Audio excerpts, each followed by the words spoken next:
Hey everybody, it's Nick here in the Men's Corner. As you can see, my facial hair is a little different. I have this lovely mustache now. I think it looks pretty good, especially when I do my hair like this. Unrelated to mustaches though, I would like to talk with you today about the concept of violence, right?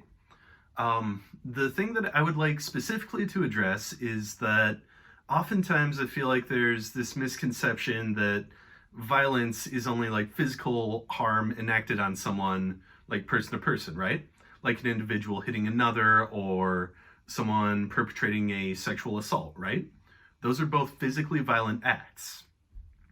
What I feel like we often don't consider is the notion of structural or mental or emotionally violent acts, right? Structurally violent acts, that could be things like, you know, food stores not being readily available in like less well-off areas of a city, or it might be measures that are taken to prevent homeless people from like sleeping on benches, right? I'm sure you've seen like those benches with the handrails in the center of them.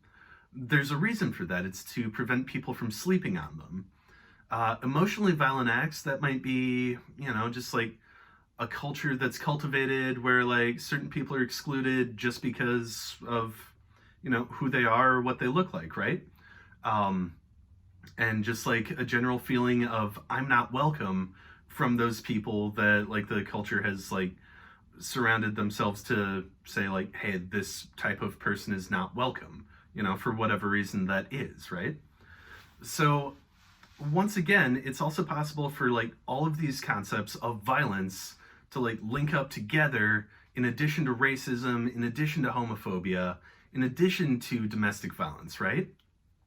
If someone is like seen as the other already, it's so much easier for the person who's perpetrating the acts to commit those harms, right? Because, if a person does not see someone else like as a person, hate to repeat myself, but, there we are. So if a person does not see another person as a person, they've become a thing, and as such, it's easier for the perpetrator to enact those harms upon that individual, right? So what I'm getting at today is that it's important to like be cognizant of the types of violence that are present within our society, right? It's important to like be able to counter those whenever you encounter them, right? It's important to be able to like stand up and say like, hey, I am against this, and it's important to be able to like walk the walk and talk the talk at the same time, right? Because while it is easy to just say these things, it's important to like also set that example for others within your own life, right? It's important to be able to like show others that there is a way that these things, these like violent acts can be shown to be unaccepted, like within your social circle, your town, your community, whatever it might be.